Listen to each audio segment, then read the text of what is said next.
mapagpalang araw sa inyong lahat, mga pinamal kong mga viewers and followers and subscribers.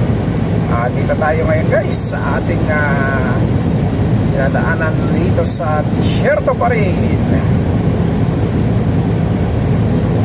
Magandang gabi sa inyong lahat, saan man kayo naroon. Diyos tafugag taggabi tandi ka mo aming wagi awan to fera nga kaiba na ko. Maski si tawi dyan no, paikikito tandi ka mo to supportan mo. Tawi ta channel ko na si Kuya Agustin Adventure. Kataw ka po guys, tayo nando indala ko. Kagita na laban na ikakamutawenge takabulok ko nga tapyahe. Tayo nando tawenge ityak ko. Guys,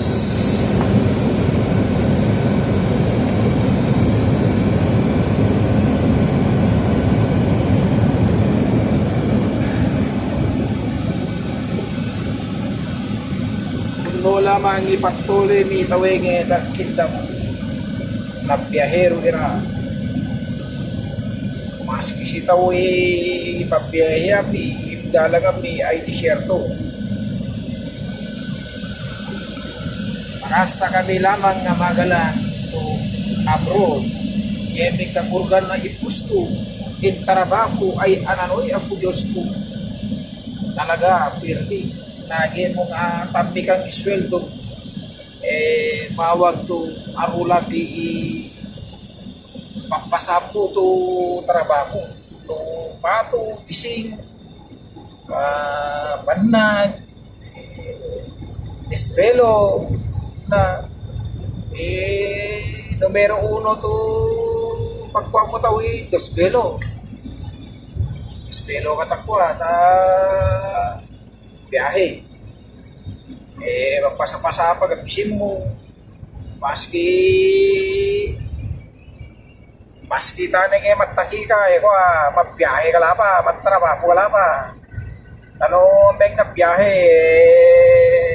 karwag nga na to amo yameng sumili yameng sinalungang tagaw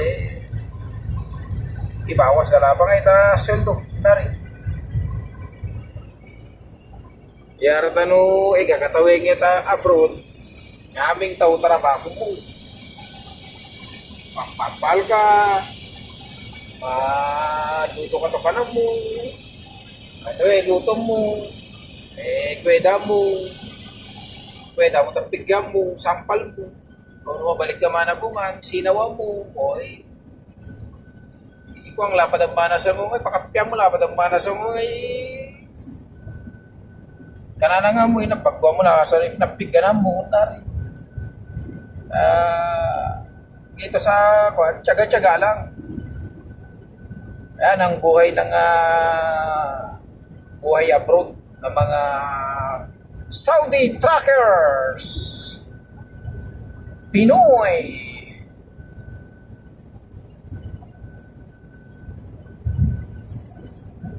Pinaligtad ko lang parang Pinoy Saudi truckers. Pinaligtad ko lang yun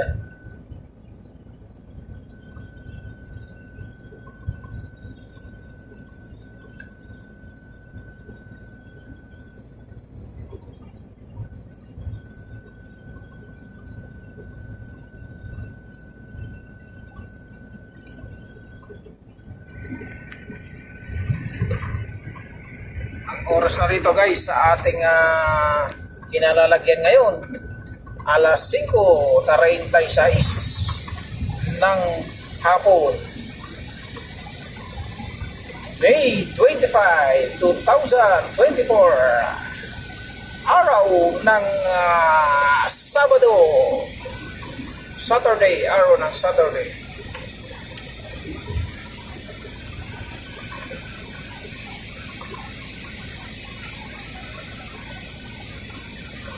Yung damo na yan, yung nakita niya damo na yan, kahit na walang ulan yan, nabubuhay yan.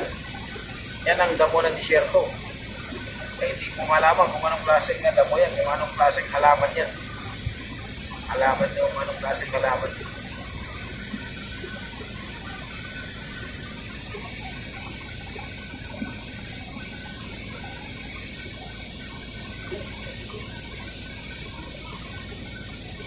dito sa ating dinadaanan na two-way na ito, wala tayong kasabay, wala tayong kasalubong, mag-alam.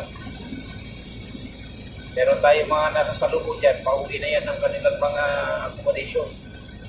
Dahil hapon na rito.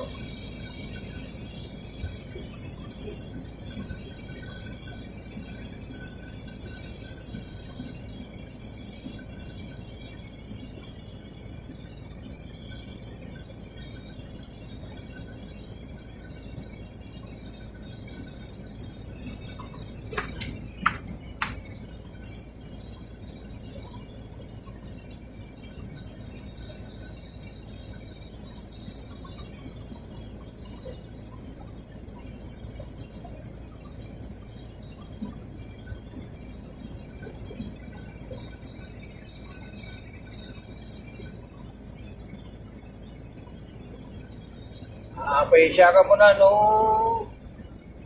makwa medyo may pigit camera na wingit pakpon pangata to pag video tatak ko nga ito content siyempre pag yung tawid ang takay yung upuan natin airbag kaya pag nailubak yung truck parang dinuduyan tayo rito sa upuan kaya ito magalaw. Ayun ang bahala mag-adjust. Huwag kayo magsawa na sumuporta sa aking channel. Pasukin nyo guys yung aking YouTube channel na si Kuya Busing Adventure at ang aking Facebook page Kuya Busing Adventure din. At ating Facebook account, Chomel Madamba.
Ayun guys, may accommodation dun sa desierto.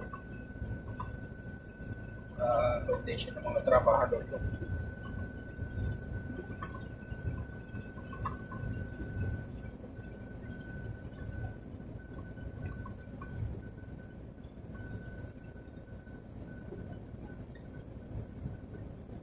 Dito sa Saudi, lahat binibili mo rito, pati tubig na inumin.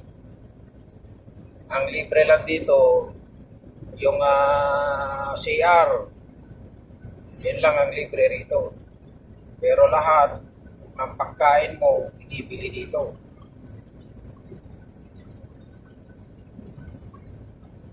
Kaya yung mga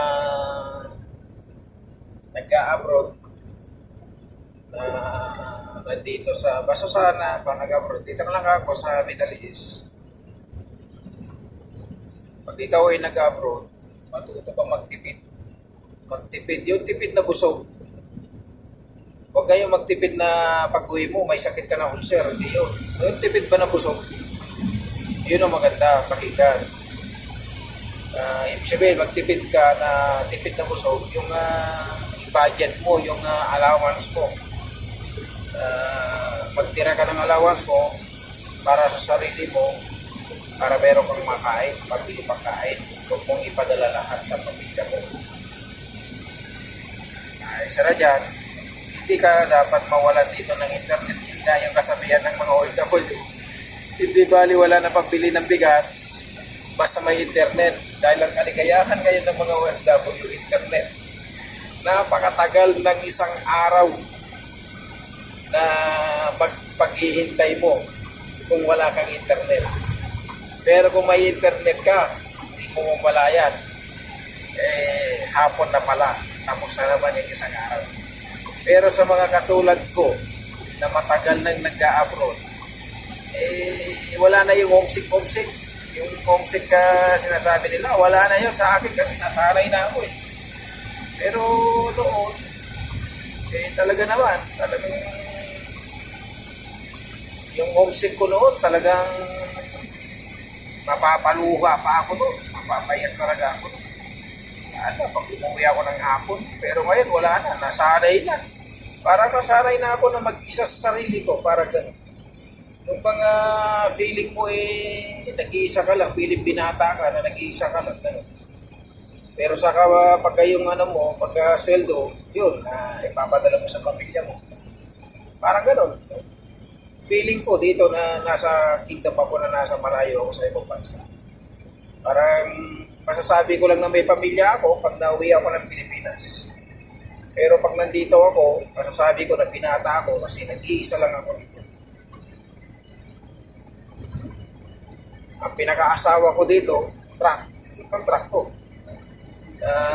Dito ako palaging dito ako nakatambay, dito ako kumakain, dito ako natutulog, dito ako nagluluto. CR lang ang hindi may sakay dito sa truck, hindi kasama. Kaya guys, napakaganda ng view yan, ng disyerto na yan, mga buhangin yan. Ganda ng view.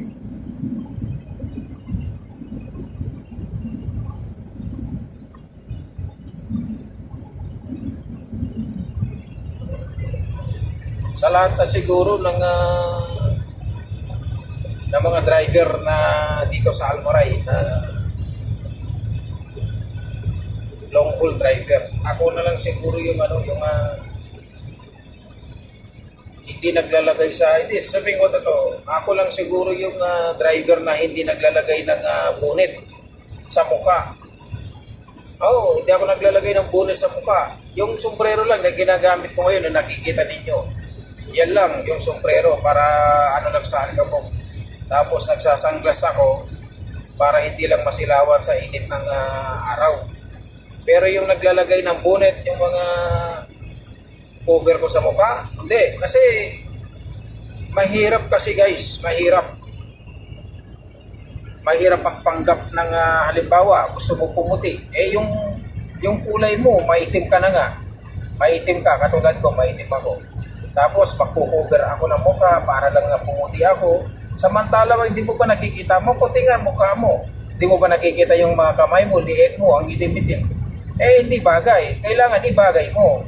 Di ba? Kaya kung maitim ka, tanggapin mo kung anong kulay mo dahil yan ang ibinigay sa'yo ng Diyos. Kaya mahirap yung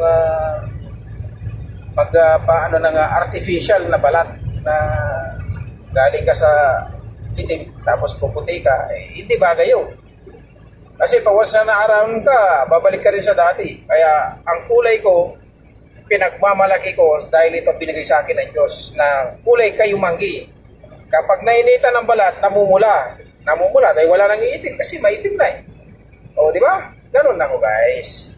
Hindi ako maarte sa aking sarili. Normal lang, normal. Kumbaga, ito yung original na balat ng ibanag. Basta ibanag! Kayumanggi yan! Pag meron kayong nakitang ibanag na maputi, na dayuhan lang yan, dayo yan. Hindi bali maitim, basta masipag din. na magtrabaho at hindi nagugutom. Hindi nagugutom ang kanyang pamilya. Hindi bali maitim ng duka sa tingin. Masipag pa rin. Proud to Ibanag. Proud to Ilocano. Proud to Tagalog. Proud sa lahat ng mga sumusuporta sa akin sa iba't ibang bahagi ng bansa. By the way, the best, proud to Ibanag. Dahil Ibanag talaga ako. Balik-tarin mo man ang sitwasyon, Ibanag pa rin ako.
Mauna ka na, susunod ako.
Ganito guys, ang buhay namin. Buhay ng Pinoy Saudi Truckers dito sa loob ng Kingdom of Saudi Arabia.